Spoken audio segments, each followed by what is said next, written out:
One of these is brand identity, the other is product identity.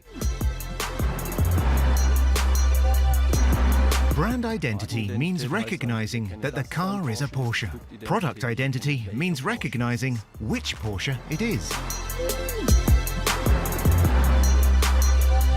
The new Cayenne has of course been defining the Porsche brand very successfully in the segment for over 15 years. This made it all the more important for us at the Porsche Design Studio to continue carrying this success story forward.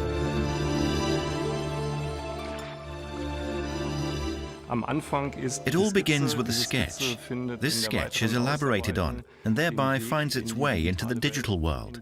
This is the beginning of something that resembles a game of ping pong. In other words, the pictures from the digital data model are revised by hand, and those changes are in turn incorporated in the digital model. If we go through the car, starting from the front,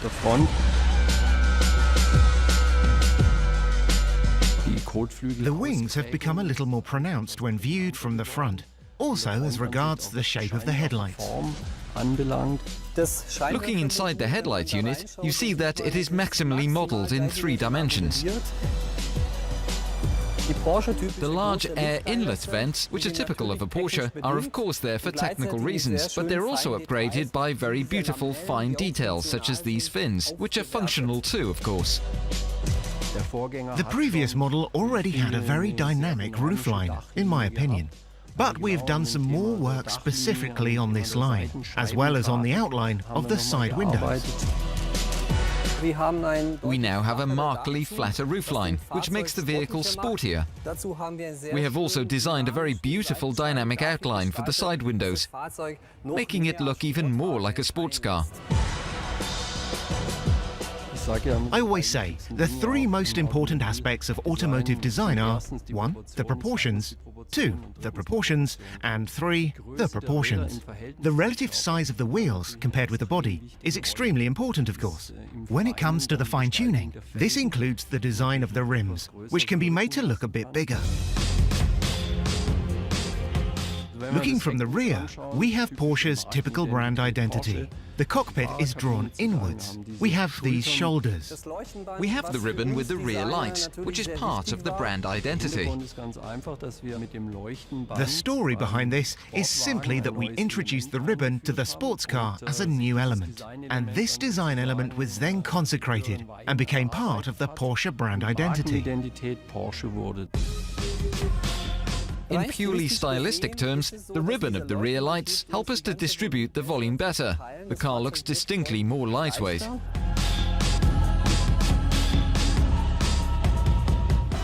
We adopt exactly the same procedure for the interior as we do for the exterior. Brand identity and product identity. Here again, it was an important step to move forward into the modern age. That is to say, we now have a large center screen. The display has become distinctly larger, and it also adopts the idea of touch-sensitive surfaces. We also try to give the driver and passenger the sense of really becoming a part of this machine. One example of this is the upward-sloping center console. The fact that the instrument, as we call it, is slightly curved. That's one of the themes that keep repeating throughout all our model ranges. It is certainly an inspiration for us, making the existing elements of the car even more typical of Porsche in the next generation. And we've tried to make things much cleaner, to tidy things up, to produce a calmer interior in which you can concentrate, well, first of all on the road, of course, but also on the beautiful materials, the gracefulness. We also use very high-quality materials, of course. For example, in terms of the types of leather we offer, including top-class leather of club quality. Take a sports seat like this, for example, which has turned out very beautifully. A top-class seat, it looks very sportive with its pronounced shoulders and the integrated headrest, another typical Porsche feature. And looking at the details, another aspect to be considered is the color. It too is a piece of the mosaic that makes a car look new.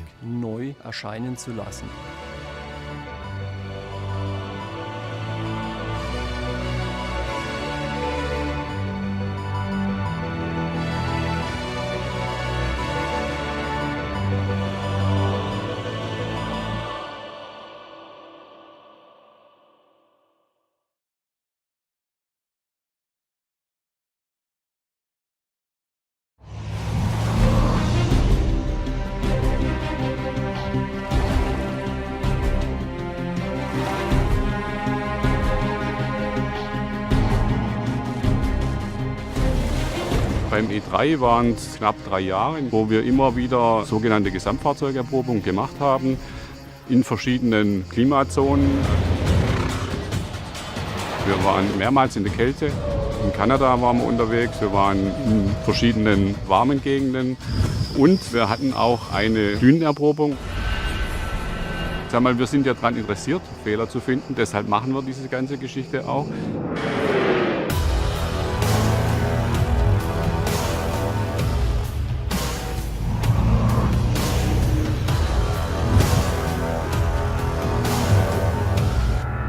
Ich denke, die Leute waren beeindruckt von der Leistung von den Autos, dass wir doch die große Düne mit allen Motorisierungen so gut hochkommen sind. Ich sag mal, in der jetzigen Erprobungssituation, wir sind im Plan und das ist schon mal ein positives Signal.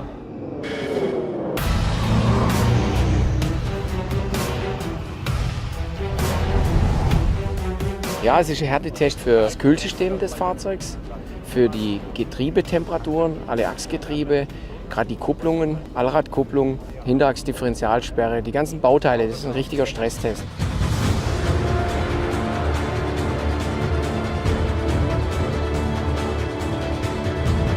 Wenn das Auto das kann, dann kann es auch im Schnee gut fahren.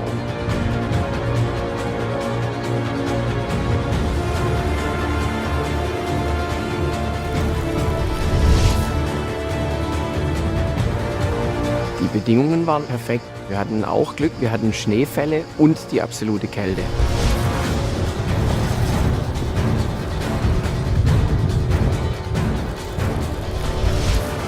Einer der kältesten Orte hier in Kanada. Wir testen unsere Fahrzeuge halt unter Extrembedingungen. Wir haben aktuell ca. minus 40 Grad Außentemperatur.